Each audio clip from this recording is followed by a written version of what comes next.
Audio Jungle.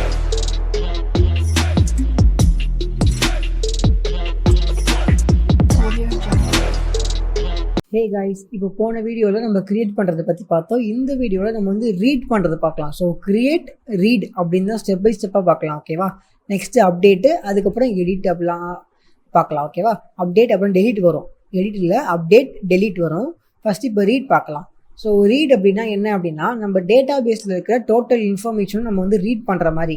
இப்போது நீங்கள் வந்து அட்மின் பேனல் உங்கள்கிட்ட இருந்துச்சு அப்படின்னா, நீங்கள் வந்து அட்மின் பேனல் போனீங்க அப்படின்னா உங்களுக்கு என்ன காட்டும், அந்த வெப்சைட்டில் யார் யார் யூசர்ஸ் இருக்காங்களோ அந்த டோட்டல் யூசர்ஸ் நேமும் நமக்கு வந்து டிஸ்பிளே பண்ணணும். கரெக்டாக? ஸோ அதே தான், அதுதான் ரீட். ஓகேவா? ஸோ இப்போ நான் என்ன பண்ணுறேன் அப்படின்னா, புதுசாக வந்து ஒரு ஃபைல் ஒன்று க்ரியேட் பண்ணுறேன். read.php அப்படின்னு சொல்லி ஒரு ஃபைல் ஒன்று க்ரியேட் பண்ணிவிட்டு இந்த டோட்டலான விஷயத்தையும் காப்பி பண்ணி இங்கே நான் பேஸ்ட் பண்ணிக்கிறேன். ஓகேவா? ஸோ பேஸ்ட் பண்ணியாச்சு. இப்போ நான் போயிட்டு இங்கே போய் read.php அப்படின்னு போட்டேன் அப்படின்னா எனக்கு வந்து இப்போ என்ன வருது, நாட் ஃபவுண்டுன்னு வருது. நான் ஃபஸ்ட்டு சேவ் பண்ணிக்கிட்டே இருந்தேன். அப்படி பார்க்குறேன். ஃபஸ்ட்டு ஃபைல் வந்து இதுக்குள்ளே இருக்கணும். ஓகே. ஸோ ரீட் அதே விஷயம் தான் வந்திருக்கு. இப்போ நான் என்ன பண்ணோம் அப்படின்னா, இந்த ரீட் பண்ணுறதுக்கு பார்த்தீங்க அப்படின்னா வந்து போஸ்ட் ரெக்வஸ்ட் பண்ணால் மட்டும்தான் ரீட் பண்ணுற மாதிரிலாம் எதுவும் கிடையாது. அப்டேட் அண்ட் கிரியேட்டு இதெல்லாமே தான் வந்து போஸ்ட் ரெக்வஸ்ட் பண்ணால் வரணும். பட் ரீட் வந்து சும்மா ஒரு யூசர் வந்து இப்படி என்ட்ரு தட்டுறாங்க அப்படின்னா கெட் ரிக்வஸ்ட், கரெக்டாக?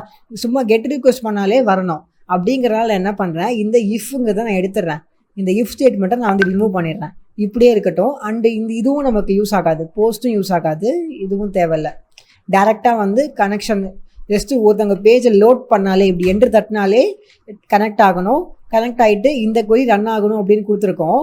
இப்போ இந்த கொரி நம்ம என்ன பண்ணலாம் அப்படின்னா, கொரியை சேஞ்ச் பண்ண போகிறோம். இது வந்து இன்சர்ட் பண்ணுற கொரி.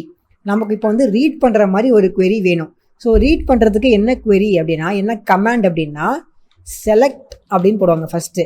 அப்புறம் இந்த ஸ்டார் சிம்பிள் போடுவாங்க. இந்த ஸ்டார் சிம்பிள் என்ன மீன் பண்ணும் அப்படின்னா, ஆல் அப்படின்னு அர்த்தம். ஆல். ஓகேவா? எல்லாமே. இந்த ஸ்டார் சிம்பிளுக்கு மீனிங் வந்து எல்லாமே. ஓகேவா? டோட்டலாக எல்லாமே. ஸோ இப்போது செலக்ட் ஆல் ஃப்ரம் யூசர்ஸ், அவ்வளோதான் கொரியே. ஓகேவா? ஸோ இப்போ நம்ம என்ன சொல்லியிருக்கோம், நம்ம ஆல்ரெடி வந்து ஃபஸ்ட்டு டிபியில் தான் இருக்கோம். ஓகேவா? இந்த ஃபஸ்ட்டு டிபிங்கிற இந்த டேட்டா பேஸில் இருக்கோம். இப்போ ஒரு கொரி பாஸ் பண்ணுறோம், செலக்ட் ஆல் ஃப்ரம் யூசர்ஸ் அப்படின்னு சொல்லி நம்ம சொல்கிறோம். இப்போ இது என்ன பண்ணும் அப்படின்னா, இந்த டேட்டா பேஸுக்கு வந்து இந்த query பாஸ் ஆகும்போது எல்லா queryயையும் செலக்ட் பண்ணி எல்லாத்தையுமே வந்து ஒரு டேட்டாவை வச்சு இந்த வேரியபிளுக்கு பாஸ் பண்ணோம். கரெக்டாக? இந்த வேரியபிளுக்கு பாஸ் பண்ணும். இப்போ நம்ம கீழே எங்கேயாச்சும் போய் அதை வந்து பிரிண்ட் பண்ணி பார்க்கலாம். இப்போது இங்கே போய் நான் ஒரு PHP டேக் ஓப்பன் பண்ணிட்டு இங்கே வந்து கண்டிப்பாக இது வந்து ஒரு அரேவாக தான் இருக்கும். பிகாஸ் வந்து நிறையா டேட்டா இருக்கிறனால அரேவாக இருக்கும். நான் பிரிண்ட் ரிசல்ட் அப்படின்னு கொடுத்துட்றேன். முக்கியமாக உங்கள் டேட்டா பேஸ் வந்து ஆனில் இருக்கான்னு பார்த்துக்கோங்க, ஆஃபில் இருந்தால் ஒர்க் ஆகாது. இப்போ நான் ரெஃப்ரெஷ் பண்ணுறேன். எனக்கு என்ன வந்திருக்கு பாருங்கள், MySQLi ரிசல்ட் ஆப்ஜெக்ட் அப்படின்னு சொல்லிட்டு கரண்ட் ஃபீல்டு கவுண்ட்டு, லென்த்து அப்படின்னு சொல்லி நமக்கு புரியாத ஏதோ ஒரு விஷயம் வந்திருக்கு. ஸோ இப்போது என்ன நடந்திருக்கு அப்படின்னா, நம்ம வந்து இங்கே மேலே பார்த்தோம் அப்படின்னா select all from queries users அப்படின்னு சொல்லி ஒரு query வந்து நம்ம பாஸ் பண்ணுறோம். ஓகேவா? இப்போ இந்த ஃபங்க்ஷன் என்ன பண்ணுது, அந்த query வந்து அந்த வெப்சைட்டில் ரன் பண்ணிவிட்டு நம்ம டேட்டா பேஸில் ரன் பண்ணிவிட்டு நமக்கு வந்து ஒரு ரிசல்ட்டை வந்து கொடுக்குது. ஓகேவா? இப்போது அந்த ரிசல்ட் பார்த்தீங்க அப்படின்னா வந்து ஜஸ்ட் வந்து பிளாங்காக தான் இருக்குது. ஓகேவா? ஒரு ஆப்ஜெக்டாக பிளாங்காக இருக்குது. இப்போ நம்ம என்ன பண்ணோம், இது உள்ளே இருந்து டேட்டா வந்து எடுக்கணும். இப்போது இந்த ரிசல்ட்டுங்கிற இந்த வேரியபிள் உள்ளே தான் வந்து டேட்டா இருக்குது. ஓகேவா? பட் அது வந்து ஹைட் ஆகிருக்கு. ஓகேவா? ஸோ இந்த மாதிரி தேவையில்லாத ஒரு ஆப்ஜெக்டால் ஹைட் ஆகிருக்கு. ஸோ ஓகேவா? இப்போ நம்ம என்ன பண்ணோம் அப்படின்னா, இது உள்ளே போய் நம்ம வந்து நமக்கு தேவையான ரிசல்ட்டை மட்டும் எடுக்கணும். ஸோ அதுக்கு நம்ம என்ன பண்ணலாம் அப்படின்னா, ஒரு ஃபங்க்ஷன் இருக்குது. என்ன அப்படின்னா, இப்போது MySQLi அப்படின்னு போட்டுட்டு ஃபெச் அப்படின்னு போட்டு ASSOC அப்படின்னு இருக்குது. இதோட ஃபுல் ஃபார்ம் வந்து நம்ம சொல்லுவோம்ல அசோசியேட்டிவ் அரே அப்படிங்கிறது தான் இந்த ஷார்ட் ஃபார்மில் இருக்குது. இது என்ன பண்ணும் அப்படின்னா, இந்த ரிசல்ட் அப்படின்னு சொல்லி ஒரு வேரியபிளை இது உள்ளே பாஸ் பண்ணோம். அப்படி பாஸ் பண்ணோம் அப்படின்னா இது டோட்டலாக என்ன பண்ணோம், இந்த ரிசல்ட் அப்படிங்கிற வேரியபிள் உள்ளே வந்து இந்த அசோசியேட்டிவ் அரே ஏதாச்சும் இருக்கான்னு பார்க்கும். ஓகேவா? அசோசியேட்டிவ் அரே ஏதாச்சும் இருக்கான்னு பார்க்கும். நம்மளால் வந்து இந்த ரிசல்ட்டுங்க இந்த வேரியபிள் உள்ளே வந்து உள்ளே நோண்டி போய் பார்க்க முடியாது. ஓகேவா? பட் இது வந்து இன்டெப்த்தாக உள்ளே போய் பார்க்கும். அசோசியேட்டிவ் அரே ஏதாச்சும் இருக்கான்னு பார்க்கும். இருந்துச்சு அப்படின்னா அதை வந்து பிரிண்ட் பண்ணும். இப்போ நான் காட்டுறேன் பாருங்கள், ரெஃப்ரெஷ் பண்ணாலே உங்களுக்கு தெரிஞ்சிடும். ஸோ பார்த்தீங்களா, இது வந்து ஒரு அசோசியேட்டிவ் அரே. கரெக்டாக? நான் PHP my adminக்கு போனாலே உங்களுக்கு தெரியும். இது ஃப்ராங்கி என்னோட வெப்சைட்டுக்கு லோக்கல் ஹோஸ்ட் PHP.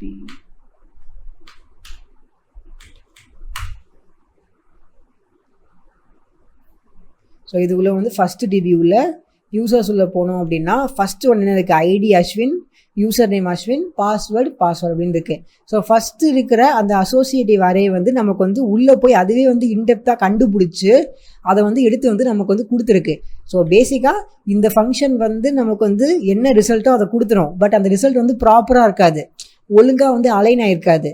ஓகேவா? அதனால் நம்ம என்ன பண்ணுறோம், இந்த MySQLi fetch ரிசல்ட் அப்படிங்கிற இந்த ஒரு ஃபங்க்ஷனை யூஸ் பண்ணி அது உள்ளே இருக்கிற டேட்டாவை நம்ம வெளில புல் பண்ணுறோம். ஓகேவா? புல் பண்ணி வெளில எடுக்கிறோம். பட் இப்போ நீங்கள் ஒரு விஷயத்தை நோட்டீஸ் பண்ணலாம், நம்ம வெளில எடுத்தோம் நமக்கு வந்து ஒரே ஒரு டேட்டா தான் இருக்குது. இங்கே வந்து 6 டேட்டா இருக்குது. ஏன் நமக்கு வந்து ஒரு டேட்டா வந்திருக்கு அப்படின்னா, இப்போது இந்த MySQLi அப்படிங்கிற இந்த ஃபங்க்ஷன், இந்த அசோசியேட் அரேவை வந்து ஃபெச் பண்ணுற இந்த ஃபங்க்ஷன் வந்து ஒரு வாட்டி தான் நல்லா இருக்குது. அதனால ஒரே ஒரு டேட்டாவை மட்டும் எடுத்து நமக்கு பிரிண்ட் பண்ணியிருக்கு. இப்போ நம்ம என்ன பண்ணணும் அப்படின்னா, வைல் லூப் வச்சு நம்ம இதை வந்து மறுபடியும் லூப் பண்ணணும். நம்ம மறுபடியும் காப்பி பண்ணிலாம் போட்டுருக்க முடியாது. ஓகேவா? நம்ம மறுபடியும் லூப் பண்ணணும். லூப் பண்ணும்போது என்ன ஆகும், இருக்கிற எல்லா ரிசல்ட்டும் நமக்கு வந்து டோட்டலாக எடுத்து வந்து கொடுக்கும். ஓகேவா? ஸோ இப்போ நான் என்ன பண்ணுறேன், ஒரு வைல் லூப் பண்ணுறேன். சிம்பிளாக வைல் அப்படிங்கிற இந்த லூப்பில் என்ன பண்ணுறேன், இந்த இடத்துல வந்து இது போடுறேன். இது போட்டால் அப்படின்னா இப்போ எனக்கு வந்து ரிசல்ட் வந்து கொடுக்கும். பட் கீழே எப்படி நான் வர வைப்பேன், இப்போது வைல் அப்படிங்கிறது இது ட்ரூவாக இருக்கிற வரைக்கும் நம்ம வந்து ரன் பண்ணு அப்படின்னு சொல்கிறோம். அதாவது இது உள்ளே வந்து எத்தனை ரிசல்ட் இருக்கோ அது வரைக்கும் ரன் பண்ணோம். இப்போது 1லேருந்து ஸ்டார்ட் பண்ணி 6 வரைக்கும் ரன் பண்ணோம். 7வது வாட்டி லூப் பண்ணும்போது எதுவுமே இல்லாதனால 7வது வாட்டி லூப் ஆகாது, ஃபால்ஸ் ஆயிரும். ஓகேவா? அது ஓகே. பட் இப்போது நமக்கு வந்து இதுக்கு முன்னாடி வந்து இப்படி பிரிண்ட் பண்ணோம், கரெக்டாக இப்படி பிரிண்ட் பண்ணோம். அதனால நமக்கு வந்து ரிசல்ட்டை பார்க்க முடிஞ்சிச்சு. பட் இப்போ பிரிண்ட்டும் பண்ண முடியல.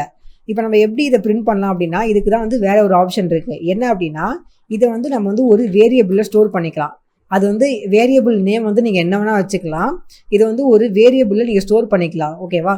இப்போ ரோவோ ஒரு ரோ அப்படின்னு சொல்லி நான் வச்சுக்கிறேன். ஓகேவா? அதாவது ஒரு ரோ, இது ஒரு ரோ, இது ஒரு ரோ, இது ஒரு ரோ அப்படின்னு சொல்லி நான் ஒரு வேரியபிளை ஸ்டோர் பண்ணி வச்சுக்கிட்டேன். இப்போ நான் என்ன பண்ணலாம் அப்படின்னா, இது எப்படியும் வந்து ஒரு ரோவும் அசோசியேட்டிவ் அரேவாக தான் இருக்க போகுது. ஸோ பிரிண்ட் ஆர் யூஸ் பண்ணி நான் வந்து இந்த ரோ வந்து பிரிண்ட் பண்ணுறேன். சிம்பிளாக பிரிண்ட் பண்ணுறேன். இப்போ ரெஃப்ரெஷ் பண்ணுறேன், பார்த்தீங்களா?